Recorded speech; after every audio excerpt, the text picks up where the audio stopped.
Financial services, particularly for the youth, is so critical for the Banko Sentral's point of view. The youth really is the area where we want to concentrate our focus on financial education, because we look at it as a basic, it's a lifelong skill that everybody should have.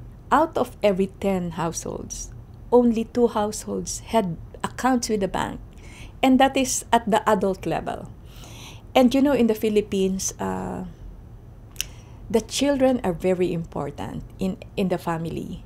And so we believe that by going through the kids and having the kids develop the habit of saving, there will be contagion in the household, and therefore it will also encourage the parents to level up.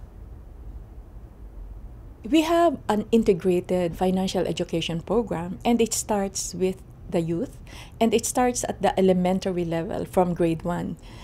And then we have programs up to the college level, and then we have programs for specific sectors. For example, for the dependents, the family of our overseas Filipino workers who send about $20 billion a year in remittance to our country.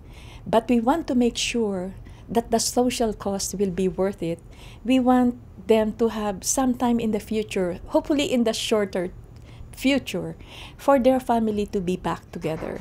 And so we also do intervention on financial education for the dependents left behind, and this would include the children and the wife and the other relatives of the overseas worker. And it is geared to make sure that the overseas worker and the family are saving up for a time when they can go into business together. So the savings as a habit is something that we inculcate. We also teach them the different methods of growing their money and what to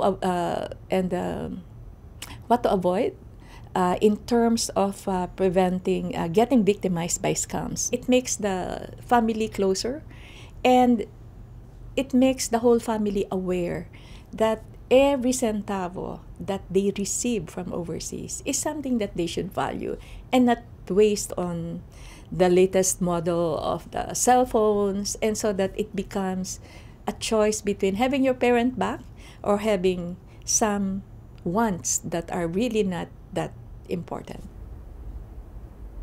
What we had done is to have an agreement with our Ministry of Education.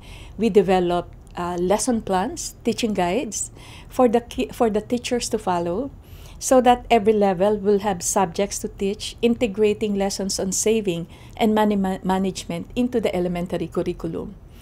And just to make sure that the teachers will always be enthusiastic and eager to teach it, we have started since December in 2012 an award program for the best financial educators among public school teachers.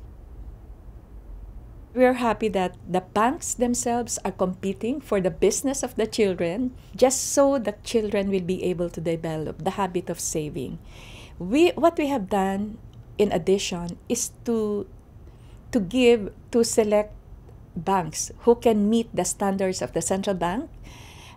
If they meet a certain requirement, we allow them to go directly to the school, so that the kids can directly deposit their money to the bank representative and not worry about having to go to the bank and asking the parent to come with them. So we're making it easier, and this is an exception to the rule that the central bank has given. In addition, we have requested the Anti-Money Laundering Council to waive the many identification required for people opening accounts. So for the children, a school ID would be sufficient.